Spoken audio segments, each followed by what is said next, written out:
রারবান gardening চ্যানেলে আপনাদের স্বাগত।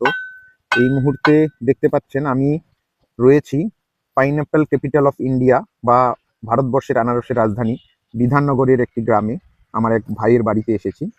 এখানে দেখতে পাচ্ছেন এই জমি প্রস্তুত করা হচ্ছে দাগ টেনে, অর্থাৎ এখানে সুতলির সাহায্যে দাগ টেনে টেনে এই যে গর্তগুলো করা হচ্ছে, এই গর্তগুলোর মধ্যে কিন্তু আনারসের চারাগুলোকে এখানে রোপণ করা হবে। দেখুন এভাবে এই সুতলি দিয়ে সোজা দাগগুলো টানা হচ্ছে। মাটি প্রস্তুত করা হয়ে গেছে এর আগে বিভিন্ন প্রকার ফার্টিলাইজার ও অর্গানিক সারগুলো দিয়ে, এখন এইভাবে মাটি প্রস্তুত করা হচ্ছে।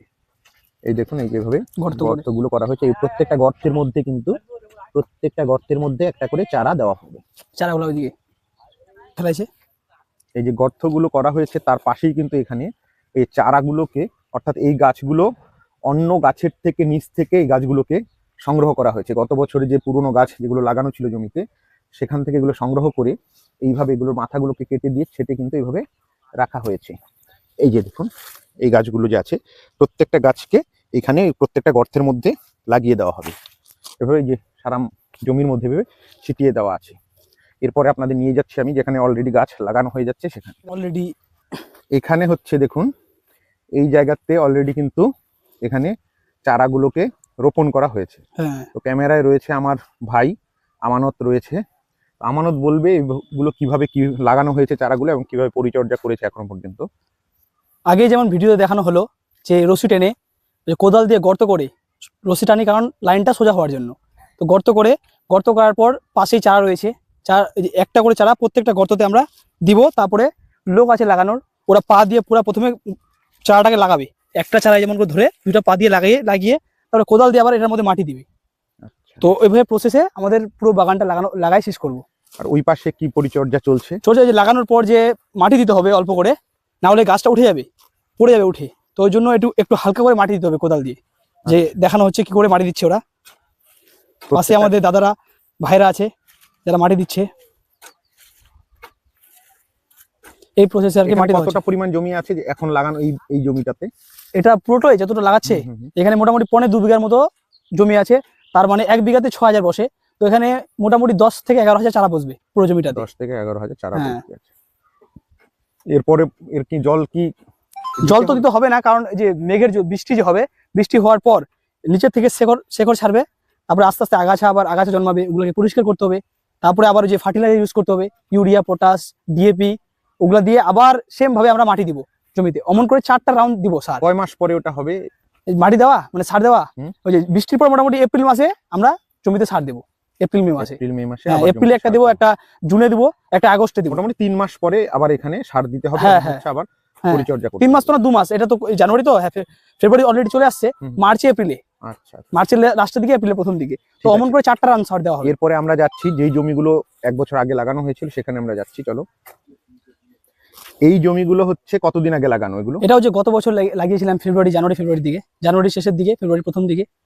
আপনারা দেখতে পেলেন প্রথমে ওখানে ওইভাবে হচ্ছে গর্ত করা হয়, গর্তের মধ্যে হচ্ছে চারাগুলো লাগানো হয়, তারপরে হচ্ছে তার পাশে হচ্ছে আপনার মাটি দিয়ে দেওয়া হয়। 2 থেকে 3 মাস পরে সেখানে আবার হচ্ছে নতুন করে ফার্টিলাইজার দিয়ে জল দেওয়া হয় বা বৃষ্টির জলটা পেয়ে যায়।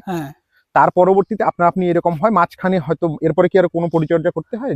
এরপরে শুধু যে না পরিচর্যা করতে হবে না, যদি একটা রাউন্ড জল দিয়ে দিব। জল দেওয়ার পরে যে আনারস বের হবে, লাল লাল ইগুলো বের হবে ওর থেকে, নিচে থেকে বের হওয়ার পর যখন আনারসটা একটু বড় হবে তখন একটা ভিটামিন মারবো। এই গাছগুলো 1 বছর বয়স হয়ে গেছে। 1 বছর এটা ভিটামিন, এই আনারস বের হওয়ার পর একটু ভিটামিন মেরে দেবো একটা। তারপর যখন ফলটা বড় হবে 1 কেজি 1.5 কেজি তখন বেঁধে দেবো, কারণ যদি রোদ্রু মার্চ এপ্রিল মে মাসে তো খুব রোদ্রু হয়। আচ্ছা, আমরা তাহলে এই যে পাশের জমিটা দেখতে পাচ্ছি এখানে কিন্তু আনারস অলরেডি বেরিয়ে গেছে। এগুলো কতদিন আগেকার গাছ? এটা সেম গত বছর এটা জানুয়ারির দিকে লাগিয়েছিলাম। এটা বের হওয়ার কারণ হচ্ছে এটাতে আমরা স্প্রে করেছি, মানে কার্বাইড দিয়েছি। আচ্ছা, ইথাইল বলে একটা স্প্রে হয়, ওটা আমরা ইউজ করলে মোটামুটি 12 মাসেই ফলটা রেডি হয়ে যায়। আচ্ছা, কিন্তু ওটার জন্য আমাদের প্রথমেই বলেছি যে সাইড চারা দরকার। 1 নম্বর সাইডটা দরকার। লাগানোর পরে খুব সুন্দর পরিচর্যা করতে হবে, এক্সট্রা কেয়ার দিতে হবে। দেওয়ার পরে 3 রাউন্ড অলরেডি জল দেওয়া হয়ে গেছে এই বাগানে। আমরা একটা মোটামুটি এটা গত বছর সেপ্টেম্বর আগস্টের দিকে ওষুধ মারা হয়েছিল। এখন মোটামুটি ফলটা রেডি হয়ে গেছে। আচ্ছা, ও তাহলে এটাও মানে একই সময়কার গাছ, এটা ন্যাচারালি গ্রো নিচ্ছে। এটা হচ্ছে ওষুধ মারা, এটা ন্যাচারালি গ্রোথ নিচ্ছে, তাই এটা হচ্ছে 18 মাসের মতো লাগবে ফল আসতে। আর এই পাশে এটা হচ্ছে যেহেতু এটা হচ্ছে মানে এখানে কেমিক্যাল কেমিক্যাল দিয়ে বের করা হয়েছে। ফার্টিলাইজার ইউজ করে হুম। এটাতে কিন্তু এখানে কিন্তু ফলটাকে নিয়ে আসা হয়েছে। পেস্টিসাইড দিয়ে হ্যাঁ, ইথাইল বলে একটা ওষুধ পাওয়া যায়, হুম, হুম। কার্বাইড বলে, ওটা দিলে আর কি বের হয়ে যায়।